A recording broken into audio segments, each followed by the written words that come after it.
Hello, this is Mark Tooley, editor of Providence, a journal of Christianity and American foreign policy, with the latest broadcast of Marksism with fellow Marks and fellow editors, Mark LiVecche and Mark Melton.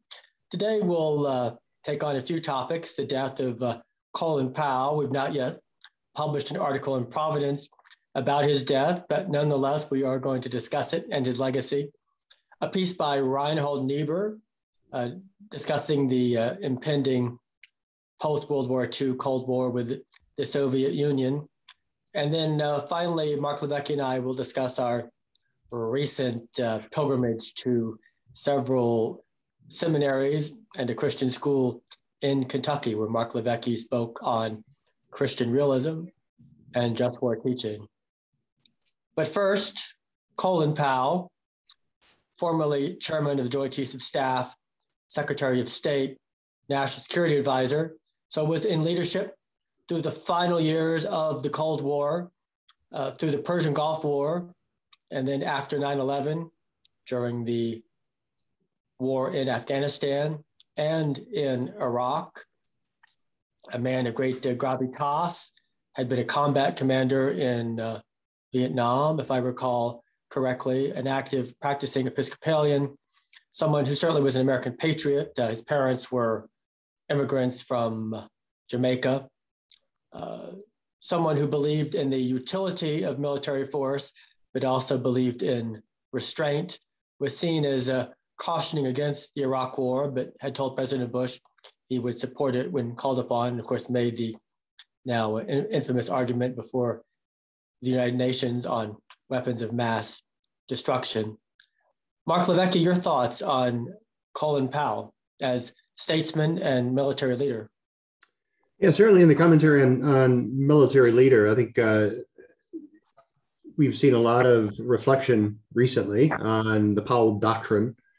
And there's a couple of aspects to that I think are always going to be salient and demonstrates his own wisdom on martial matters. The part of the Powell Doctrine that I'm particularly convinced by, interested in, is the notion that if war must be, then you ought to go to war with overwhelming force in order to achieve a decisive victory as quickly as possible. And certainly in large-scale conflagrations, I think that's the moral attitude, not simply the prudent or militarily expeditious attitude, but it's the moral one. Wars are best when they're fought quickly. Still presuming discrimination and proportionality, military necessity, and the rest of it. But this idea of overwhelming force, I think, runs counter to a lot of the sentiment in our sort of gentle age, in which fair fighting and power, or in which fair fighting or a suspicion of power seem to generally rule the day. I think Powell demonstrated, I haven't gone through his history with this in mind, but of the Powell Doctrine that I'm familiar with, he presented himself, I think, in very realistic terms, if not very Christianly realist terms. So he was, as you said, a great man, great statesman, great military leader, and he'll be much missed. I would call him a Christian realist. I think he, in fact, was a Christian, but he also seemed Christian realist in his realism, right. But also his temperance, his sensibility, his appreciation that America had a moral and spiritual vocation in the world, but one that should not be exaggerated and should be aware of the limits of American power, especially American military power. That's right. Mark Melton, tell us a little bit about Reinhold Niebuhr's piece that you posted this week. Right, so this piece is from 1946, like all the other Christianity in Crisis articles we're running. It is written in the aftermath of the Cold War, and also the realization of many Americans that the Soviet Union is not being friendly. There have been negotiations at this point with the Soviet Union about how to deal with nuclear weapons or atomic bombs. And the idea was there's this plan to create this body to kind of share nuclear technology to prevent proliferation. And if that failed, in part because the Soviet Union rejected it. So he's writing it within this historical context, but he's also writing this article in response to Catholics, the Knights of Columbus and others, who he describes as being hysterically anti-Russia, anti-communist. And so he seems to be trying to draw like a moderate line between this Catholic wing, and he doesn't quite get to it in this article, but in future articles, like a Henry Wallace wing or a wing of the Russia divide. But he's honestly, in my reading, it's very somewhat sympathetic to Russia. He just says in one article, I don't list all the articles or post all the articles, but I go through several of the editorials that he writes in 46. And one, he says, however right, therefore, our political judgment may be that Russia is not trustworthy, our religious judgment must be that we are not as trustworthy as we regard ourselves. And he, reminds readers of Christ's, command, judge not, lest you be judged. He says hysterical reactions to Russia are irresponsible. Meanwhile, we, at the same time, in the same issue that this came out, Charles Gilkey wrote an article where he says that accurately predicts that the conflict with Russia would be a decades-long conflict or issue that they would need to be dealing with. And they're worried about World War III, but they, to me, are leaning too close to appeasement in this issue of like, how do you deal with Russia? He wants to build trust with the Soviet Union, and contrasting himself with the Catholics. And in hindsight, I think the Catholics have a better view of what the situation is in Europe. And the Catholics, I think are right to want to resist the communists. I wonder if that Reinhold Niebuhr was more able to recognize the threat of fascism because he was already critical of the right. He was from a left-wing perspective, and that he was less willing to see the threat from communism at this time.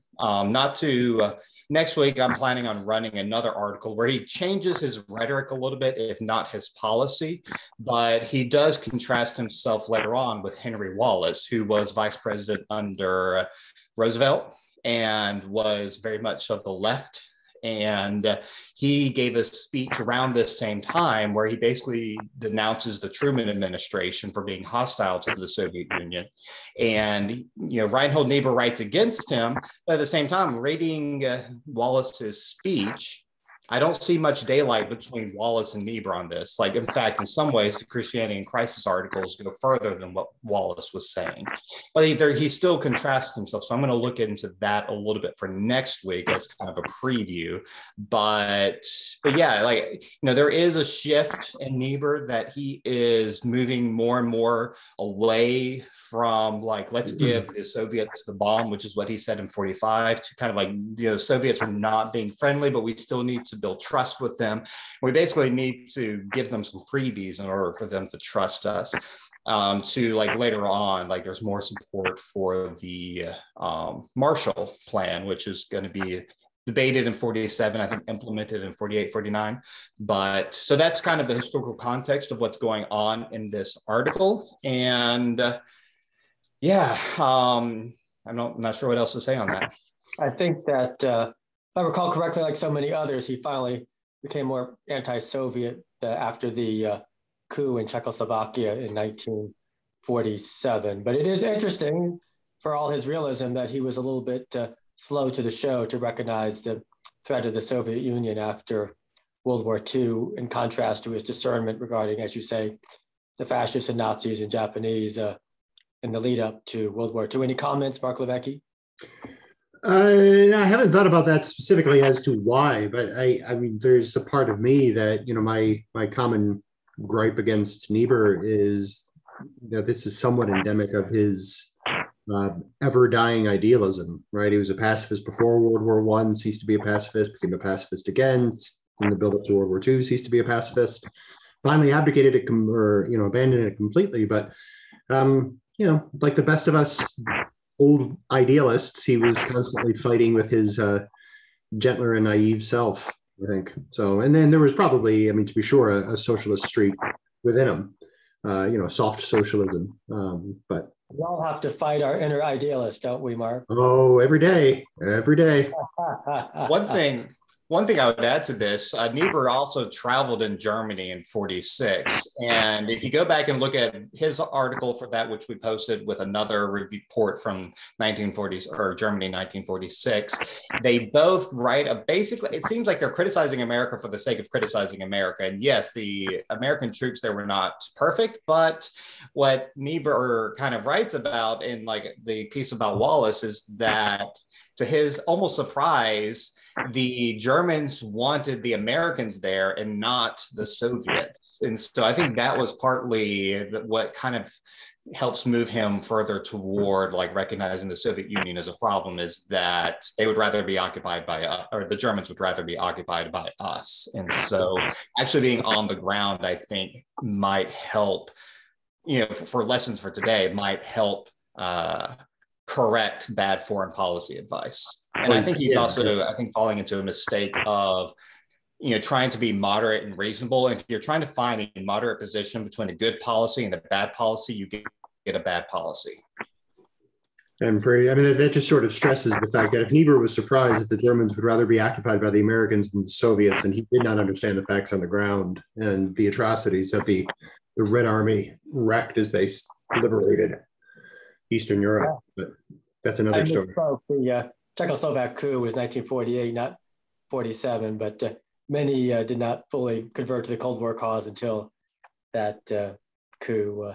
We'll have to watch Niebuhr's articles over the next couple of years and see how they unfold. But finally, Mark LiVecche, you and I enjoyed our pilgrimage to Southern Baptist Theological Seminary in Louisville this week, as well as to Asbury Theological Seminary outside Lexington, Kentucky, and Asbury University Methodist Outpost. Southern Baptist is perhaps the largest seminary in America. Asbury is the 7th or 8th largest. And you spoke on Christian realism and just you, as much as I, were impressed by the attentiveness and intelligence of the students. They listened to you very carefully and had very pointed questions, seemed open-minded. I thought at Asbury, not at Southern Baptist, but at Asbury, certainly we would have got, if it had been 10 or 15 years ago, we would have gotten more pacifist pushback to your comments. Almost none, with maybe one or two slight exceptions. Any impressions from you? No, that's exactly right. I was reasonably surprised. It was a rather gentle, accommodating reception. Not because they had never, I think, experienced these comments before, but we seemed to be of generally one mind on the issues. As you said, we spoke on Christian realism, gave an overview of what that looks like, positioned a talk on just war as a product of Christian realism. We compared both the Niebuhrian realist thoughts on war and ethics to the Augustinian one, to the more Augustinian one. They seemed perfectly amenable to it. I don't know if we were articulating tacit knowledge on their part or if this was stuff that they had already subscribed to. I think any of the pushback that we really experienced, there was some, as you said, on war itself and the nature of Christian responsibility in the world, but we seeded everything, or we channeled everything to a case study on Afghanistan, and maybe there was a little bit more marked difference, but even there, relatively very little. Maybe we just overwhelmed them with our brilliance and airtight arguments, but I have a feeling that it has more to do with the faculty doing a really good job of raising Christians with a sensible understanding of the role of Christianity and ethics in the world. I think that the seminary students were familiar with just war teaching, I think much less so with Christian realism. So perhaps that's where we need to focus more, although we need to focus on both, clearly. Yeah. Well, Marks, thank you very much for another episode of Marksism. Have a joyful weekend. Until next week, bye-bye.